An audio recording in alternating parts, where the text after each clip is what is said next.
And joining us to discuss that crazy night and his book is one of our favorites, Ed Olczyk, joining us in the studio. Thanks for dropping by, and it's great to see you in person. It's nice to see you too, Donovan. Nice to meet you. Yes, pleasure. Yeah, I don't know where Sid is, but I got to get this right away. Oh, no. All I heard there, maybe it was probably 4 or 5 months ago, you guys were talking about Lou Malnati's in Chicago, right? Yeah, we Sid went was to just Chicago. He asked me, you ever have it? Oh, it's the greatest thing. I looked into it, tried to ship him some. It's like $280 for a pizza to get across with the dry ice and the taxes. And I'm like, nah, you know what? I brought some gift certificates for him. No but, way. He's not here, though. Wow, So, I mean, what do we do? Sid, call in. What do we do? Sid will, if Sid is watching right now. Right, give those to Tim. He's responsible for whatever happens. Sixero, I have my phone right now.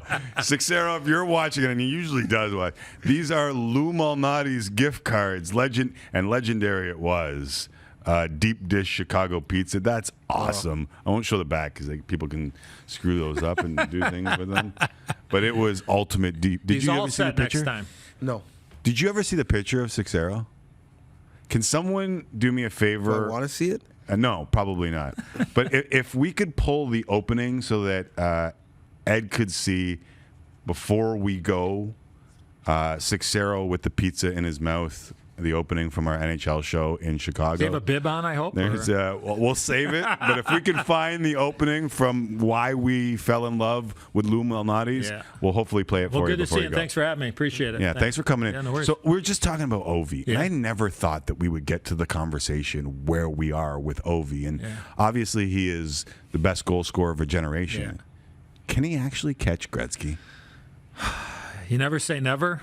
What Gretz has, some 38 or 39 records or what have you, all of them, Tim. But I mean, look, health is going to play a big role in this. The talent that he has around. I mean, Backstrom's going to be there for the next 5 years. Ovi's contract's up next year, right? He's got one more year, I believe, on his deal. I don't think he's going anywhere. But boy, oh boy, he keeps scoring 40 goals a year. Can he play another 5 years? Yeah, I think he can. So. 10 years ago, I probably would have said, Tim, not happening. Nobody's catching Gretz ever.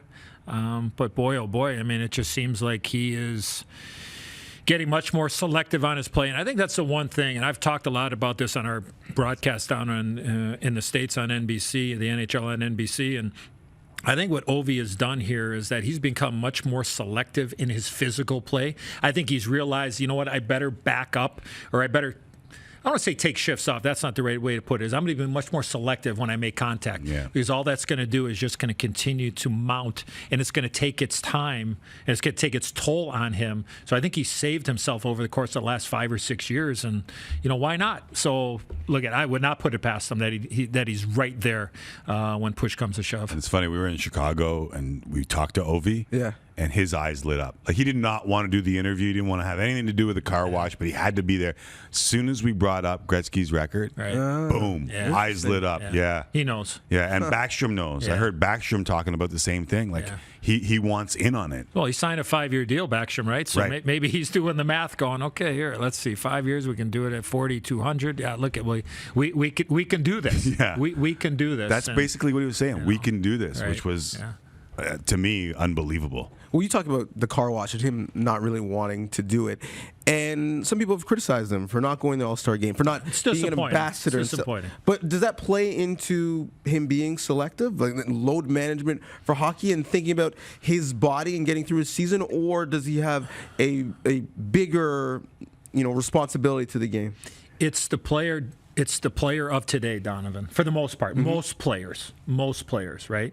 A guy like Patrick Kane, who's in town to play the Leafs tomorrow night, Blackhawks and Leafs on Saturday night. But I think it's just today's player. I think that it's not as important as it was back in the day. Look, I'd love to sit here and tell you I played in the AllStar Game. I didn't. I think there were a couple of years that I got shafted, just for the record, Tim. I thought that I should have went, but I didn't. There were some good years. But I think it's just the player of today where they have that ability to be able to go, or they can make that decision. Now, the one thing I will say is that, look, is the NHL going to be going to Russia anytime soon? Right. And you know that Alexander Ovechkin will be front and center for the players and saying, look, let's go there. Let's do this, right? I think, you wash my hand, I'll wash yours. Right. So I think, look, it's disappointing. Like, I do the game. It's disappointing not to have Ovi there. I understand it. Is it right? Only he can answer that. Only the Washington Capitals.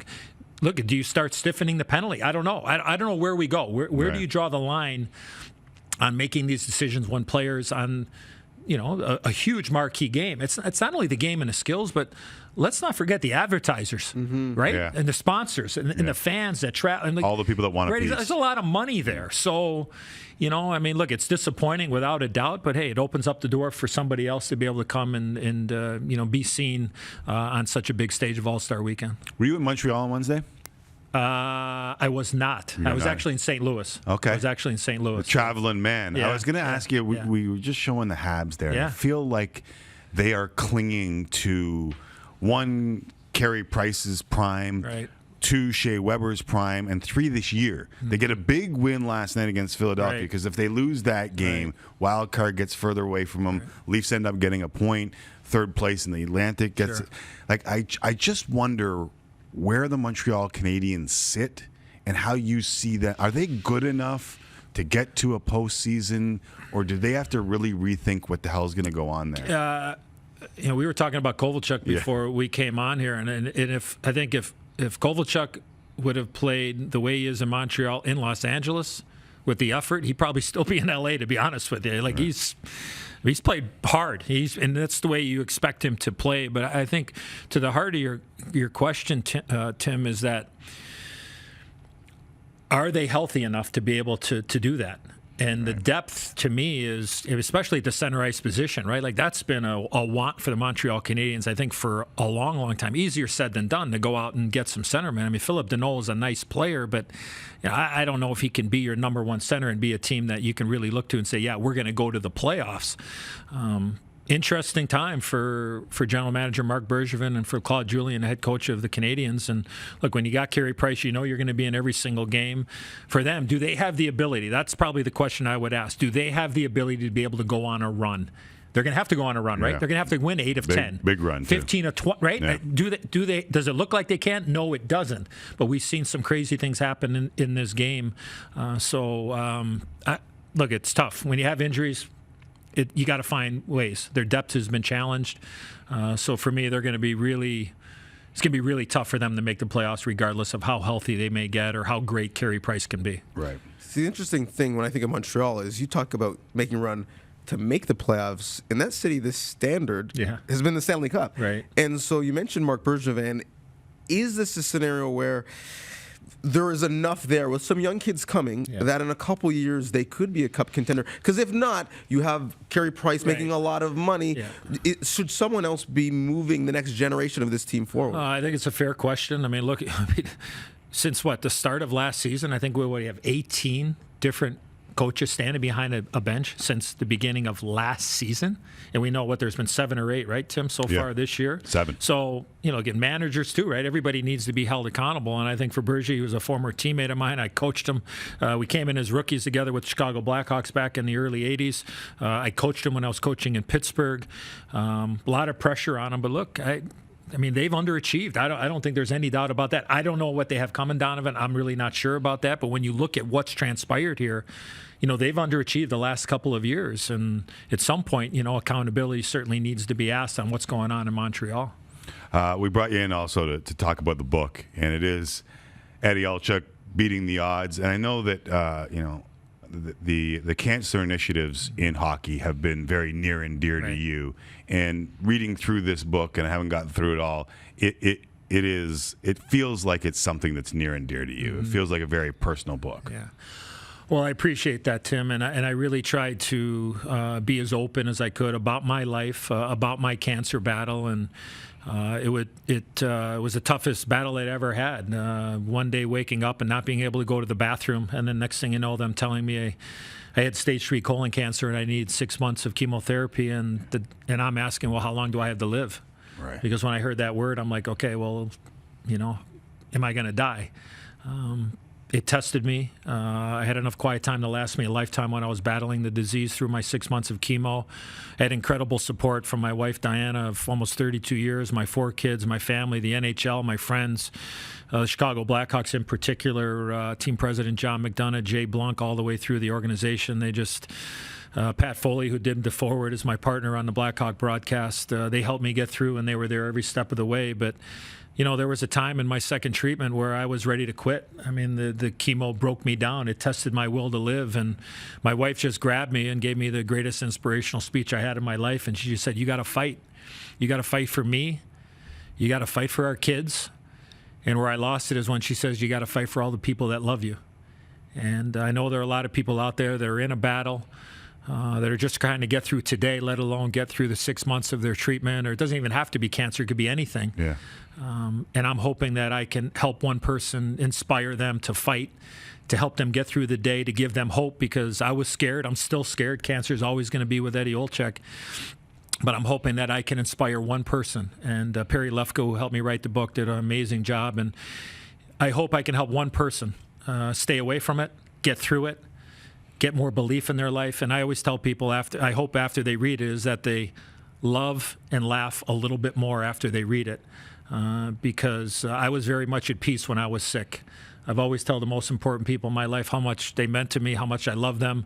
And they always say, nothing's going to happen to you, don't worry about it. Well, you know what? We're all day to day in the big picture. Yeah. And I needed that. And I'm very lucky that I was able to have that support. And I'm hoping that I can inspire one person. And if I do, then it was well worth the 16 months of pen to paper to be able to write this book. And as a lot of my former friends asked me, Donnovan, are there any crayons with this book? I'm like, yeah. How dare you? How dare you guys? You know what? You're just jealous. You know what I was You're just jealous. I was thinking through all that. I'm thinking about it must be his history as a professional hockey player that allowed him to dig deep and find the intestinal fortitude to battle through. I'm going all cliche in my head. No, it's your wife who grabs you and says, hey, make it through this. That's awesome. And I needed that because I was test your will to live, and I was afraid, and I wanted to quit, and I never quit at anything in my life. Yeah. But I needed that. I needed to get back into my hockey mode, and my wife straightened me out. And like I said, I was scared, and I cried after we had that conversation, and it helped me. And awesome. and look, I was at peace going through, but I was still scared, and I wanted to fight for those people around me. But I just needed that. I needed my wife to grab me and set me straight and get me refocused. And then I started setting goals for myself. And I got another goal coming up in March while I have my 2-year scan since I was cancer-free. So that's another hurdle that I'll jump over. But I'm hoping anybody that does read the book or here's my story, and I appreciate you, Tim, for having me here, is that if I can help that one person out You've there already just helped get one. through the day, then it was well worth the initiative, and very proud of it. A lot of airbrushing on that cover, I know for sure. So, but I'm very, very proud of it. You're moving on to 1, 2, 3, 4, 5, 6, 7, because I've already heard people say that you've inspired them. There's no better way to segue into Sid Sixero eating Lou Malnati's pizza. Would you like to see this? I want to see it. This is love at first bite, as we call it. Here it is. Watch your knuckles. I can see it already. Yeah, that's the first bite, and then this is how we found him the next day. Passed out with a little Malnati. When you guys come back to Chicago, you got to let me get in on this, all right? Because we will take care of you. And we'll, look at that table looks a little light in a lot of ways. I'm saying we need a little bit more za there. All right. So next time it'll be on me. You won't need those gift certificates. There was one guy.